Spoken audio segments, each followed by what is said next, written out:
One boy's decision to never feel powerless again ended up rewriting an entire bloodline for 100 years. A scared kid with a drunk, violent father chose vampirism and murder over ever being small again. And that single choice against one family kept echoing through generations he never even met. Every villain who follows him is chasing that same terrifying fix, just dressed up bigger each time. Dio Brando. A boy who once begged for scraps ends up rewriting the DNA of a bloodline for over 100 years. That is not an exaggeration. That is literally just what happened. Dio Brando did not start as a monster. He started as a kid in a house with an alcoholic father named Dario, the kind of man who sold his own son's future for drinking money without blinking. Poverty does something to a person when it lasts long enough. And for Dio, it was not a phase, it was an education.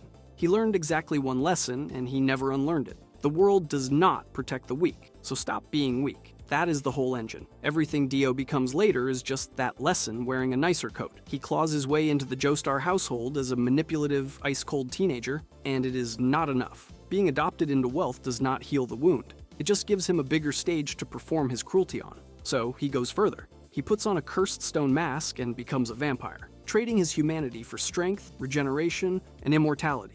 A kid who once had zero control over his own life now cannot be killed by conventional means. That trait alone should tell you everything about what he actually wanted. Decades later, he goes further again. As a stand user, he manifests the world, a stand that stops time itself for several seconds, not slows it, stops it completely. He does not just want power over people anymore. He wants power over the clock, over cause and effect, over the one single thing nobody in the history of anything gets to touch. And here is the detail that makes him the most consequential character in the entire franchise. When Dio kills Jonathan Joestar and steals his body to survive, he is not just committing murder. He is planting a bomb inside the Joestar bloodline that goes off for a century straight. That stolen body is the exact reason Stan's awaken in Jonathan's descendants at all. Every hero and every villain who ever manifests a stand in this series exists because Dio Brando refused to stay dead one single time. By part 3, he is not a personal threat anymore. He is a planetary one, running a private army of stand assassins from Egypt to Florida until Jotaro Kujo finally closes a feud that started 100 years earlier on a different continent entirely. Fans still argue about what to do with him. Some look at Dario's abuse and the grinding poverty and see a boy who never had a real chance to be anything else. Others point out that Dio was manipulative and remorseless even as a teenager, long before the mask, long before the tragedy could explain any of it away. Both readings hold up under pressure. That is exactly what makes him uncomfortable instead of simple. He dies twice in this story. It does not matter. He fathers Giorno Giovanna, who becomes a hero, and 3 sons who later throw in with an entirely different villain in part 6. Dio loses his body, loses his life, twice, and his fingerprints are still all over the story generations later. In Bloodlines, he never lived to see grow up, but Dio still had a body that could be destroyed, and a bloodline that eventually found a way to beat him. What happens when a villain looks at those limits and decides the real mistake was ever having a body at all? Cars 1. Full stop. He got everything he wanted, became something biology was never supposed to allow, and it still ended with him as the emptiest thing in the entire series. That is not a consolation prize. That is the whole point. Cars starts part 2 as the leader of the Pillar Men, the being who literally invented the stone masks that would go on to create Dio decades later. But masks were never the finish line for Cars. He wanted the red stone of Aja, the one artifact capable of fusing with a stone mask and finishing what evolution left incomplete. No weaknesses, no limits, no end. He gets it. The moment the stone and the mask combine, Cars becomes the ultimate life form, and the transformation is not subtle. Sunlight stops being a weakness. Wounds regenerate on command. He can grow wings mid-fight, sprout blades out of his own arms, restructure his body into whatever shape the situation demands, basically designing his own anatomy in real time like he's filling out a build sheet nobody else gets to touch. This is a being who removed death from his own list of problems. Compare that to what Dio wanted just one section ago. Dio chased control through theft, through fear, through stopping time itself, and he still got taken apart by a punch he never saw coming. Cars doesn't have that problem anymore. There is no punch that ends him. There is no clock that runs out. He solved the entire mortality equation, and Joseph Joestar knows he cannot beat that in a fight, so he does not try. Cars redirects his own Haman through the red stone of Aja mid-fight, and the blast triggers a volcanic eruption that launches both of them into the sky. Joseph does not plan that part. He improvises through it, using a plane's propeller to sever Kars' arm and send him spinning straight past the atmosphere, flinging an invincible god into the one place. Invincibility stops mattering. Kars ends up frozen in space, drifting, unable to die and unable to come home. And this is where it stops being an action climax and turns into something a lot closer to horror. Kars cannot die out there. He also cannot do anything else. No body to conquer, no evolution left to chase, no mask to press against another skull. Just silence, distance, and time that never runs out. Eventually, canonically, he stops thinking entirely. The ultimate life form doesn't get killed. It just runs out of anything worth being conscious for. On paper, plenty of fans call Kars the strongest villain in the whole franchise, and it's hard to argue with the logic. Strip away the one specific trick that beat him, and there's no version of a normal fight where he loses. No stand user cracks that regeneration, no blade finds an opening that heals shut in seconds. Kars is what happens when you actually remove every ceiling, which makes the ending crueler, not less deserved. He didn't lose a war. He won it, and the prize was an eternity with no one, and nothing left to want anything from. Dio wanted the world to kneel, and got erased before he could enjoy it. Kars wanted to become unstoppable and got exactly that, then discovered unstoppable just means alone forever, drifting past every star with nothing to reach for and nobody left to notice. So far, these monsters wanted the whole world, but the most unsettling villain didn't want power over everyone. He just wanted to be left alone, to live a quiet, ordinary life, and he was willing to do unspeakable things to protect that peace. Yoshikage Kira. Forget conquering the world. This man's entire life goal was getting through Tuesday without anyone noticing he exists. That sounds almost sweet until you learn what not being noticed actually requires. Yoshikage. Kira is a salaryman in the quiet town of Morio, the kind of guy who irons his shirts and worries about parking tickets. And he has also been a serial killer for years, without a single person catching on. He targets women. He kills them methodically. Then he keeps their severed hands, treating them like girlfriends he can finally control completely, because a hand can't leave, can't judge him, can't remind him he's dangerous. That's the whole want. Not a throne, not a bloodline, just quiet, undisturbed, permanent peace, purchased with someone else's life every time the itch gets too loud.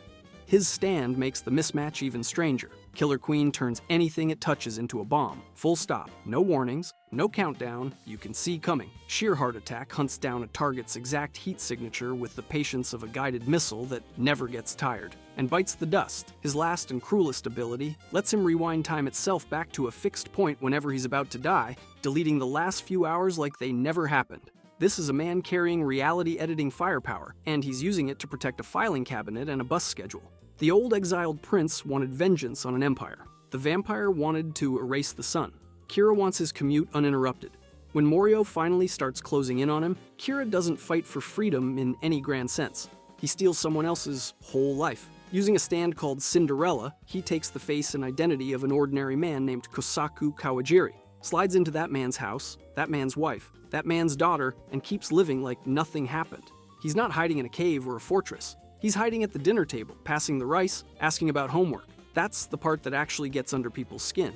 It's not the hands, it's how ordinary the disguise is. He doesn't need a mask because a family already comes with one built in. It tracks with something you already felt building. The exile wanted a kingdom back because a kingdom once made him feel safe. The vampire wanted eternity because mortality once made him feel weak. Kira wants a house, a name, a routine, because those are the smallest possible units of safety, and he'll kill endlessly to keep hold of them.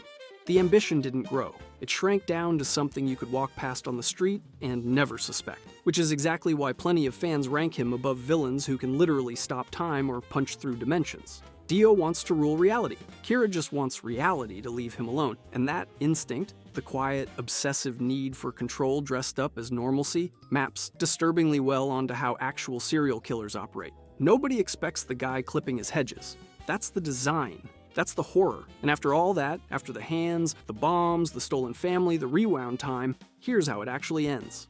Kira, mid-fight, trying to trigger bites the dust one final time to erase the whole confrontation and vanish back into his fake life, gets flattened by an ambulance. No final speech, no cosmic irony delivered by fate, just a 2-ton vehicle running a red light at the exact wrong moment. The most controlled killer in the franchise, undone by the one thing he never accounted for. Traffic. Kira wanted control over one small, safe corner of the world, and he still lost it in the stupidest way imaginable. But what if losing control wasn't the failure state? What if somebody figured out how to make that corner permanent, not by hiding inside somebody else's life, but by reaching into the moments themselves and cutting out the ones where anyone could ever get close enough to hurt him at all?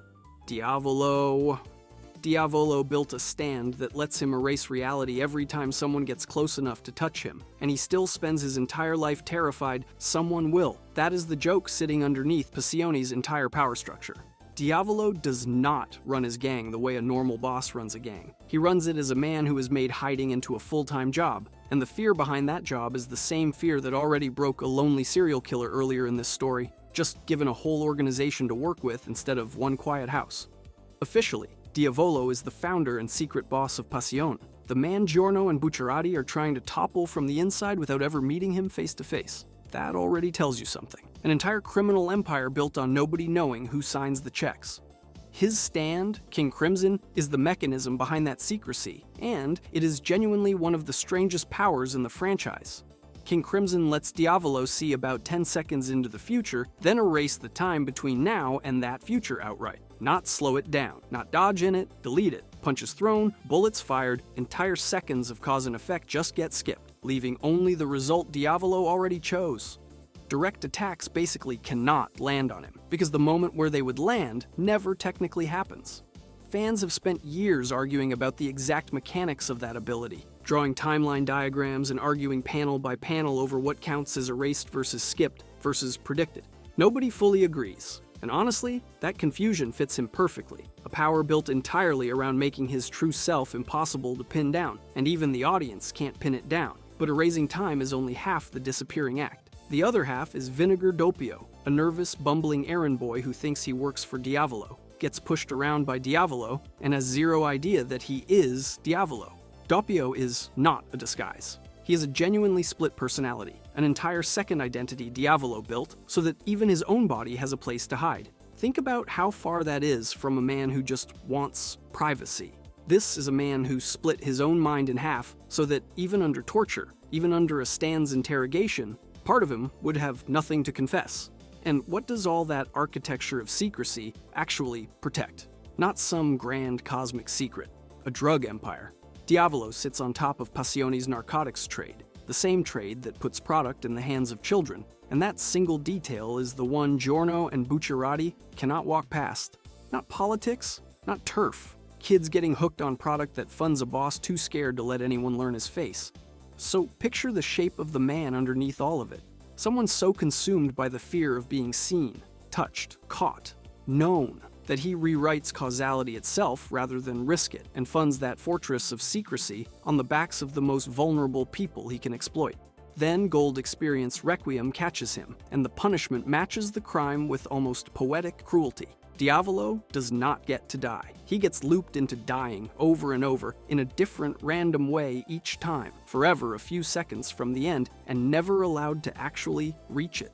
The man who spent his whole life engineering an escape from consequence gets sentenced to live inside the one consequence with no exit at all. A killer who wanted a quiet corner of the world where nobody could reach him already showed us what that fear looks like on a small scale. Diavolo is that same fear wearing an empire, splitting himself into two people, rather than risk being one traceable man. But some villains stop trying to hide from the world entirely and decide the real fix is bigger. If reality itself keeps producing pain and chaos and things you can't control, why hide from fate at all when you could rewrite it so it finally behaves? Enrico Pucci. Every villain before him wanted to escape the world. Pucci wanted to erase it and start over, and he actually did it. That is not hype. That is not a fan theory. Enrico Pucci is the only major villain in this entire franchise who successfully executes a plan on a universal scale. And the terrifying part is how calm he is the whole time doing it. No screaming, no gloating, no last-minute panic. Just a man quietly finishing a job he genuinely believes he was chosen to do. Pucci is a priest. That matters more than it sounds like it should. He does not want power for himself the way Dio did, and he does not want to hide from destiny the way a certain Golden Wind boss did a few years earlier. Pucci inherited a dead man's dream and calls it scripture. He believes Dio's vision of a perfected world is worth achieving no matter the cost, and he treats that belief with the total, unblinking confidence of a man who has never once questioned it. That confidence is what makes him different from every villain before him. He is not improvising. He is following instructions he considers holy. His first stand, Whitesnake, sets the tone for how he operates. It pulls people's stands and memories out of their bodies and turns them into physical discs, little souvenirs of stolen power sitting on a shelf inside Green Dolphin Street Prison.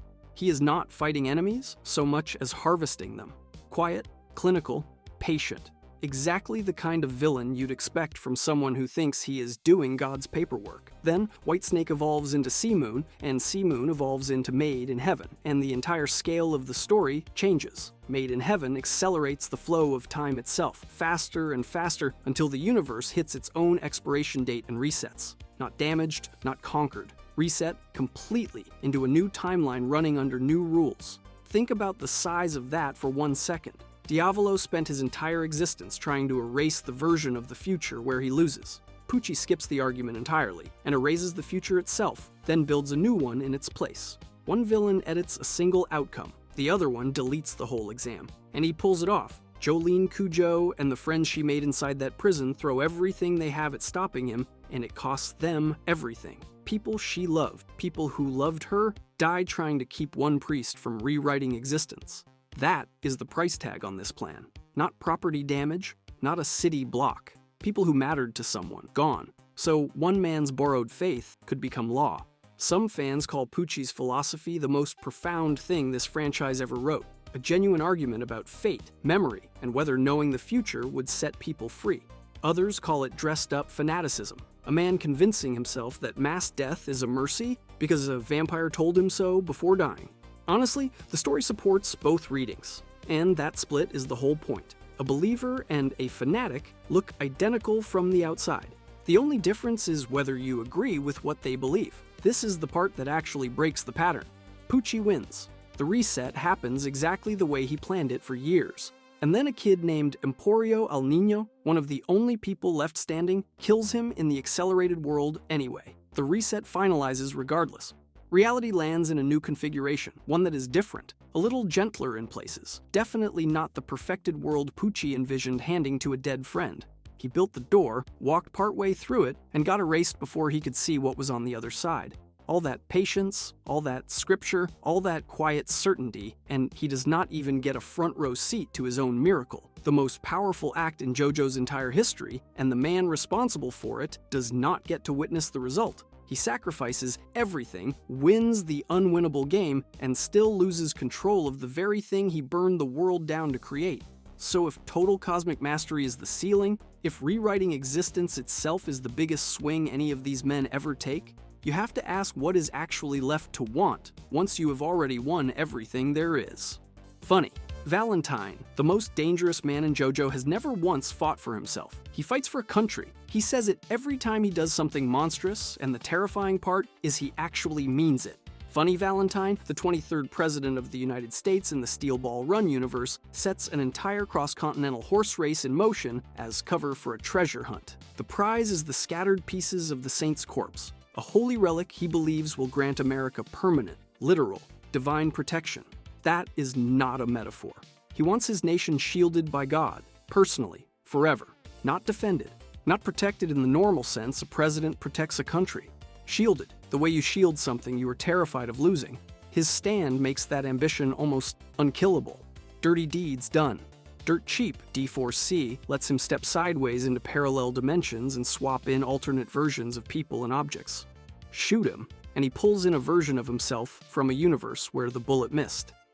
Lose an arm, and he trades it for an arm that never got cut off. He does not survive fights the way other stand users survive fights, through toughness or tactics or luck. He edits them. He reaches into the multiverse and simply deletes the version of events where he loses, and he does the same thing to other people. Valentine sacrifices bystanders, allies, entire alternate copies of the people around him, and every single time he has a justification ready before the body hits the ground. It is always for the country. It is always for the greater good. He is not lying to you when he says it. That is what makes him worse than the villains who were. Think back to Dio, clawing his way out of literal poverty. Kars, exiled from his own kind for the crime of being different.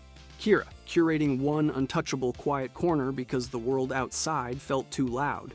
Diavolo, erasing his own memory just to avoid facing what he was. Every one of them wanted a place that would hold still and never let go of them. Valentine is the only one who says that want out loud, dressed up as a flag, saluted, and sung about at football games. Despite holding the highest office in the country, he does not sit back and delegate the killing. He steps into the fight himself, dimension hopping through the final battle with Johnny Joestar, swapping in luckier version after luckier version of his own body. It should be unbeatable. On paper, it is unbeatable. It is not. Johnny's stubbornness and Tusk's evolved power eventually close every escape hatch Valentine tries to open, one parallel world at a time, and the man who rewrote reality to always win finally runs out of doors. Fans still argue about what to do with him. Is Valentine a monster who happened to wrap himself in patriotism, or a man so devoted to protecting his home that he became a monster on the way there? The comparisons to real political figures write themselves, and nobody agrees on where the line sits between conviction and delusion. That argument is not a flaw in the character, it is the point of him. Because underneath the presidency, the stand, the dimension hopping, the bodies, Valentine wants exactly what every villain before him wanted and never said plainly. Pucci climbed all the way to erasing and rebuilding the universe itself, and it turned out he was still chasing somebody else's dream, still standing in a dead friend's shadow. Valentine is the one who finally shows you what was underneath that climb the whole time. Not power, not godhood, just a home that will not abandon him. And a willingness to burn anything down, anyone down, any number of alternate versions of himself down, to keep it standing. He didn't build an empire to rule the world. He built it so the world would finally have a reason to keep him. If you enjoyed this video and want to see more, click the video on the screen now.